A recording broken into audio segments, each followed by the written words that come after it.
Middle east में जारी भीषण युद्ध के बीच अब एक ऐसी खबर आ रही है जो आपकी और हमारी जेब पर सीधा असर डालने वाली है। आज पूरी दुनिया की नजरें समुद्र के एक छोटे से हिस्से पर टिकी हैं, जिसका नाम है स्ट्रेट ऑफ हॉर्मुज। ईरान पर अमेरिका और इजराइल के हमलों के बाद ईरान ने इस रणनीतिक समुद्री रास्ते को बंद करने की आधिकारिक घोषणा की है। ये खबर इसलिए डरावनी है क्योंकि दुनिया का 20% से ज्यादा कच्चा तेल और गैस इसी एक रास्ते से होकर गुजरता है। भारत की फ्यूल सप्लाई लाइन पर सीधा खतरा मंडराने लगा है। ये सिर्फ एक विदेशी संघर्ष नहीं है, बल्कि हर भारतीय घर और मुसाफिर के लिए एक टिकती हुई घड़ी की तरह है। ताजा हालात ये हैं कि हॉर्मुज के रास्ते में जहाजों का ट्रैफिक पूरी तरह थम गया है।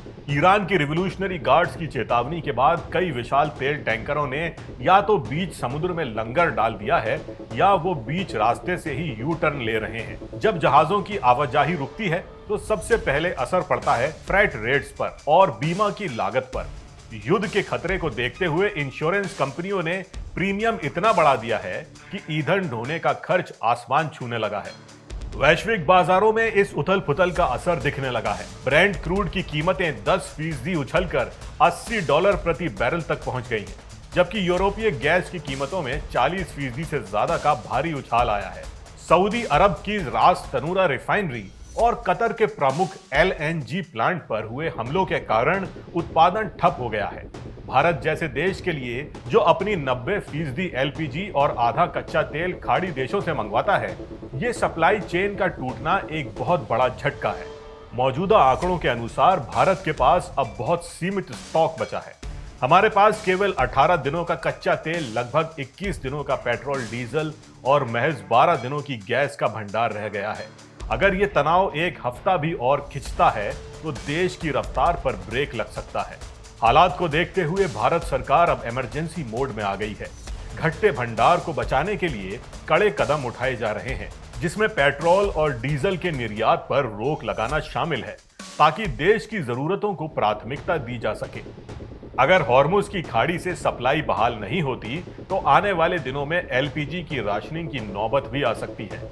इस कमी को पूरा करने के लिए भारत अब रूस की ओर देख रहा है और समुद्र में मौजूद रूसी तेल टैंकरों को तेजी से भारतीय बंदरगाहों की तरफ मोड़ने पर विचार किया जा रहा है।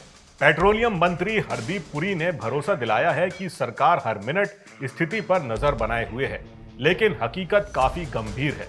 विशेषज्ञों का मानना है कि अगर ईरान, इजराइल और अमेरिका के बीच ये टकराव अगले 4 हफ्तों तक चला तो ग्लोबल सप्लाई चेन पूरी तरह चरमरा जाएगी। फिलहाल भारत समय के खिलाफ एक दौड़ लड़ रहा है और उम्मीद कर रहा है कि भंडार खत्म होने से पहले कूटनीतिक रास्तों से इस संकट का हल निकल आए। अब सवाल यह है कि भारत के लिए यह कितनी बड़ी मुसीबत है।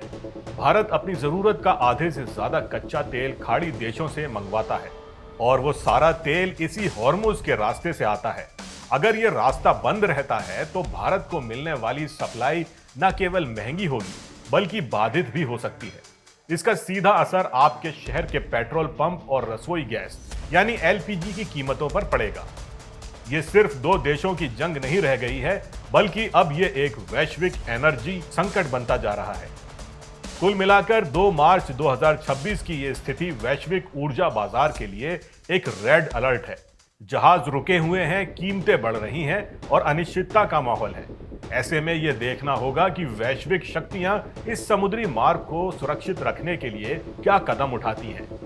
क्या आपको लगता है कि भारत को तेल के लिए अब खाड़ी देशों के अलावा दूसरे विकल्पों पर ज्यादा तेजी से काम करना चाहिए? अपनी राय हमें कमेंट बॉक्स में जरूर बताएं।